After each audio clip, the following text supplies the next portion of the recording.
dengan kebutuhan petani, misalnya materinya harus sesuai dengan kebutuhan petani. Peta desa ini adalah teknik untuk mengkaji keadaan ruang wilayah desa, pengamatan langsung lingkungan dan sumber daya masyarakat dengan cara berjalan antara masyarakat dengan lembaga-lembaga yang terdapat di lingkungannya.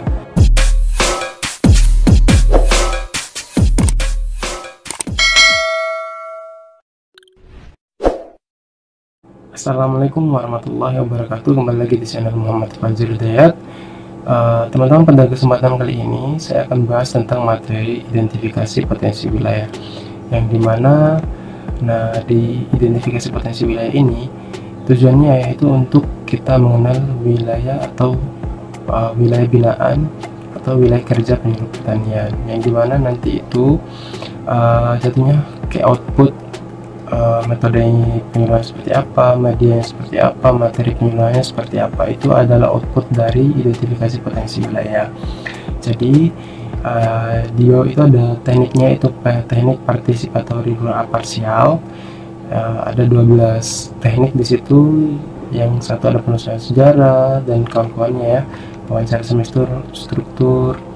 Jadi tetap stay tune dan kita mulai aja teman-teman ya, kita bahas satu-satu.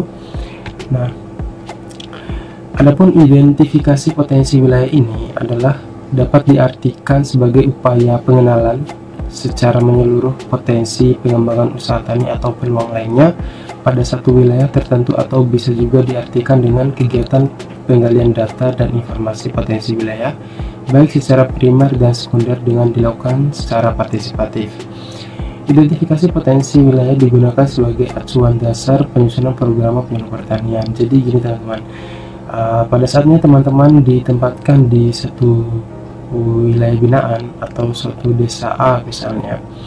Nah, untuk mengenal masalah dan potensi yang ada di wilayah binaan teman-teman, salah satu yang harus teman-teman lakukan adalah melakukan identifikasi potensi wilayah dengan menggunakan teknik PRA, participatory rural parsial. Nah, nanti di bawah akan dijelaskan ya teman-teman ya. Nah, adapun ini bagian secara langsung ya, identifikasi potensi wilayah IPW itu nanti akan dimasukkan dalam programa, sehingga programa menghasilkan rencana kerja tahunan penyuluh pertanian atau RKTPP yang outputnya nanti mengarah kepada materi penyuluhan, media penyuluhan, dan metode penyuluhan. Nah, pentingnya melakukan IPW ini agar sinkronisasi dengan kebutuhan petani, misalnya materinya harus sesuai dengan kebutuhan petani. Misalnya di sana nanam jagung di desa A itu, nah itu sesuai dengan IPW kita. Nah, jangan sampai kita kasih materinya bukan materi tentang jagung, itu kan kita mungkin belum melakukan IPW misalnya. Dan medianya, media penyuluhannya, pentingnya melakukan IPW itu ya, kita mengetahui kondisi di sana. Misalnya di sana nggak ada listrik, kita pakai PowerPoint atau proyektor, kan itu nggak sesuai dengan kebutuhan yang nggak bisa jadinya. Makanya harus kita melakukan identifikasi potensi wilayah. Dan metode juga, metode ya, misalnya di sana itu kebanyakan itu orang-orang tua ya, yang udah nggak bisa ngelihat atau jarang bisa mendengar. Jadi ya harus sesuai dengan kebutuhan petani, nggak mungkin pakai brosur kan, yang notabene-nya pakai komunikasi mata ya. Jadinya harus menggunakan komunikasi antara penglihatan dan pendengaran, gabungan dari penglihatan dan pendengaran, sehingga metodenya itu sesuai dengan metode yang dibutuhkan oleh petani. Itulah pentingnya kita lakukan identifikasi potensi wilayah, agar kita mengetahui kebutuhan petani dari segi materinya, medianya, dan metodenya. Nah, tadi saya sudah jelaskan bahwa IPW itu bahwa kita itu berupaya untuk mengenal wilayah binaan kita. Nah, adapun definisinya bisa teman-teman lihat. Identifikasi potensi wilayah dapat diartikan sebagai upaya pengenalan secara menyeluruh potensi pengembangan usaha tani atau peluang lainnya. Sedangkan programa itu adalah rencana tertulis yang disusun secara sistematis untuk memberikan arah dan pedoman sebagai alat pengendali pencapai tujuan penyuluhan. Dan KTPP adalah jadwal kegiatan yang disusun oleh penyuluh berdasarkan programa penyuluhan setempat yang dilengkapi dengan hal yang dianggap perlu untuk berinteraksi dengan pelaku utama dan pelaku usaha, yang dimana IPW adalah dasar dari acuan programa dan RKTPW acuannya dari programa juga, dan materi media metode itu adalah output dari dari identifikasi potensi wilayah yang kita lakukan. Adapun materi penyuluh pertanian adalah bahan penyuluhan pertanian yang akan disampaikan oleh para penyuluh kepada pelaku utama dan pelaku usaha dalam berbagai bentuk yang meliputi informasi teknologi, rekayasa sosial, manajemen ekonomi, hukum, dan pelestarian lingkungan. Sedangkan media penyuluhan pertanian adalah segala bentuk yang berisi pesan atau informasi yang dapat membantu kegiatan penyuluhan pertanian. Yang terakhir dalam metode penyuluhan pertanian adalah cara atau teknik penyampaian materi penyuluhan oleh penyuluh pertanian kepada pelaku utama dan pelaku usaha agar mereka tahu, mau, dan mampu menolong dan mengorganisasikan dirinya dalam mengakses informasi pasar, teknologi, permodalan, sumber daya lainnya sebagai upaya untuk meningkatkan produktivitas, efisiensi usaha, pendapatan, dan kesejahteraan, serta meningkatkan kesadaran dalam pelestarian fungsi lingkungan hidup. Mungkin teman-teman sudah paham ya bahwa IPW itu ya upaya kita untuk mengenal wilayah binaan kita. Nah, dalam IPW juga itu ada namanya teknik PRA, yang dimana setelah melakukan teknik PRA itu output dari PRA itu adalah ada dua, yaitu potensi dan masalah. Nah, potensi itu adalah yang kita dapat ya, yang kita dapat nanti dua, potensi dan masalah. Nah, potensi itu adalah kemampuan yang mempunyai kemungkinan untuk dikembangkan, kekuatan, kesanggupan, daya, dan wilayah. Nah, sedangkan masalah adalah tidak sesuainya harapan dan kenyataan. Nah, masalah ini ada dua ya biasanya di lapangan dulu, yaitu masalah perilaku dan non perilaku. Nah, masalah perilaku adalah yang berkaitan erat dengan pengetahuan, keterampilan, dan sikap pelaku utama dan pelaku usaha dalam penerapan inovasi teknologi usaha tani dari hulu sampai hilir. Sedangkan masalah non perilaku adalah kondisi yang mempengaruhi keberhasilan usaha tani pelaku utama dan pelaku usaha berkaitan dengan ketersediaan prasarana dan sarana pendukung usaha tani. Nah, setelah kita melakukan IPW itu menggunakan teknik PRA, maka kita masukkan dalam programa, yang dimana programa nanti kita masukkan ke tabel inventarisasi masalah, terus kita melakukan analisis SWOT. Saya rasa teman-teman kalau sudah pernah membahas di programa atau di Permentan nomor 47 tahun 2016, SWOT itu ada di sana ya. S itu strong, kekuatan dari wilayah binaan kita, weakness, kelemahan dari wilayah binaan kita, dan opportunity, kesempatan, peluang apa yang ada di wilayah binaan kita, dan threat, ancaman apa yang perlu kita hindari ya, agar nggak terlalu parah.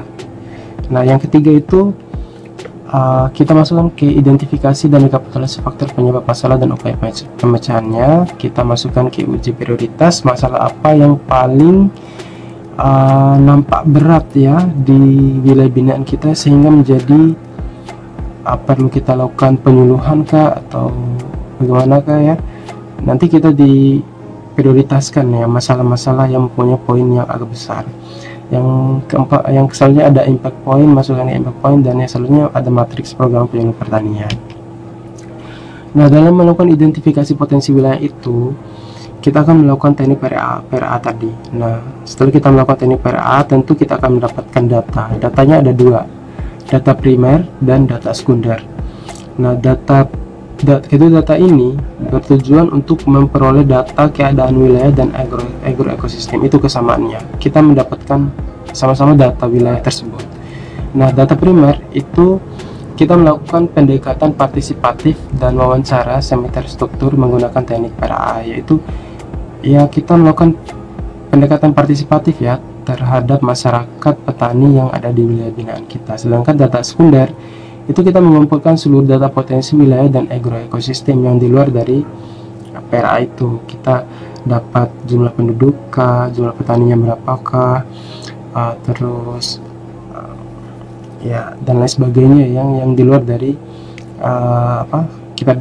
kalau data primer kita dapat dari petani, data sekunder itu ya di luar dari data wawancara yang kita dapat dari petani. Setelah itu kita masukkan ke impact point, kita analisis masalah, penyebab masalahnya apa, penetapan prioritas, dan menetapkan faktor penentunya. Nah, identifikasi potensi wilayah ini ada yang namanya teknik PRA atau Participatory Rural Appraisal. Nah, pengertian dari PRA ini adalah pendekatan dan metode yang memungkinkan masyarakat secara bersama-sama menganalisis masalah kehidupan dalam rangka merumuskan perencanaan dan kebijakan secara nyata. Yang kedua adalah suatu metode untuk memahami desa secara partisipatif dalam permasalahan dan upaya antisipasi yang dibutuhkan dengan mendasarkan pada potensi dan kendala sumber daya yang tersedia. Penekanannya adalah pelaksanaan PRA ditekankan pada keterlibatan masyarakat atau partisipasi dalam keseluruhan kegiatan peningkatan kemandirian dan kekuatan internal. PRA ada kata partisipatori, yaitu partisipasi apa? Partisipasi dari masyarakat itu sendiri, masyarakat petaninya. Nah, adapun teknik-teknik dari PRA itu salah satunya adalah yang pertama ada peta desa atau village map, yang dimana peta desa ini adalah teknik untuk mengkaji keadaan ruang wilayah desa tersebut beserta lingkungannya. Keadaan tersebut digambarkan ke dalam peta atau sketsa desa. Jenis informasi yang kita dapat adalah sarana dan prasarana, SDA, akses desa, potensi usaha, dan pemukiman perubahan tersebut. Sebenarnya dari peta sumber daya ini kita bisa lihat dominan petani nanamnya apa, potensinya apa, ya, dari peta sumber daya, sehingga kita dapat melihat hamparan sumber daya alamnya dari peta sumber daya ini, ya teman-teman. Jadi kita dapat melihat sekilas ya dari peta sumber daya ini. Yang kedua ada penelusuran lokasi atau peta transek yang teman-teman kenal, adalah teknik pengamatan langsung lingkungan dan sumber daya masyarakat dengan cara berjalan menelusuri wilayah desa mengikuti suatu lintasan tertentu yang disepakati. Hasil pengamatan dituangkan ke dalam bagan atau gambar irisan muka bumi untuk didiskusikan lebih lanjut. Jenis informasinya adalah kajian terhadap bentuk topografi dan kondisi alam seperti vegetasi pada setiap kemiringan lahan.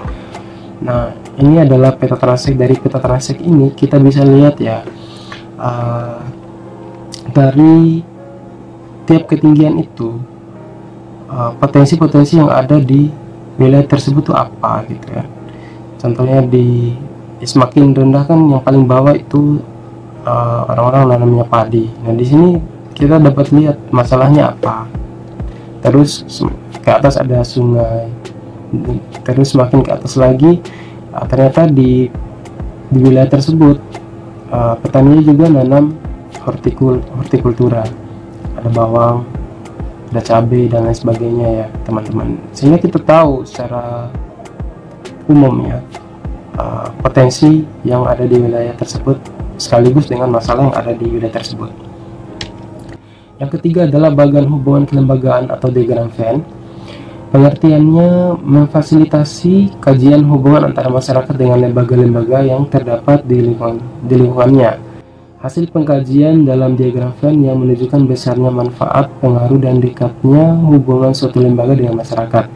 Jenis informasi lembaga secara umum yaitu informasi mengenai semua lembaga yang berhubungan dengan masyarakat desa dan lembaga khusus.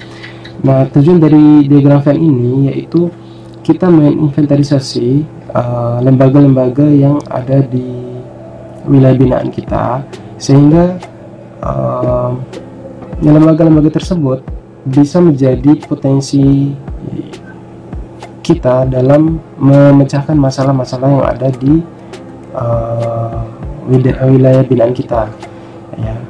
Seperti itu teman-teman, sehingga kita saling kaitkan kedekatan antara masyarakat petani kita dengan lembaga-lembaga yang ada di sekitar, sehingga bisa masalah yang ada bisa dipecahkan melalui lembaga-lembaga yang ada di sekitar.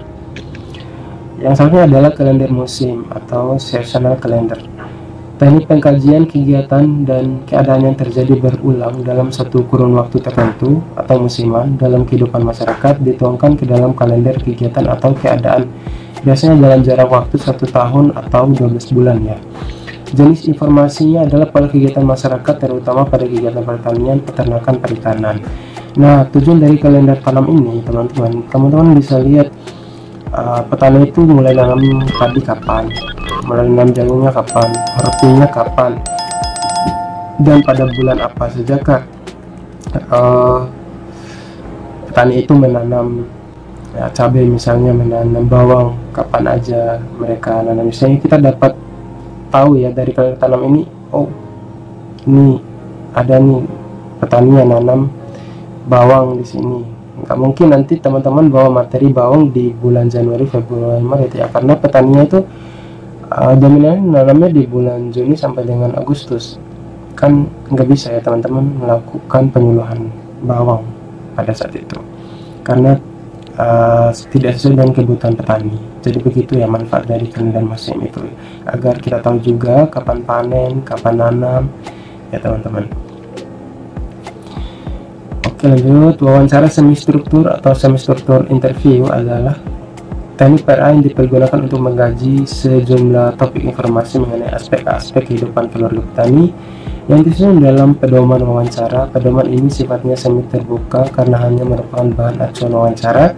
Artinya, isi kajian dapat diubah dan disesuaikan dengan proses diskusi untuk mencapai tujuan kajian.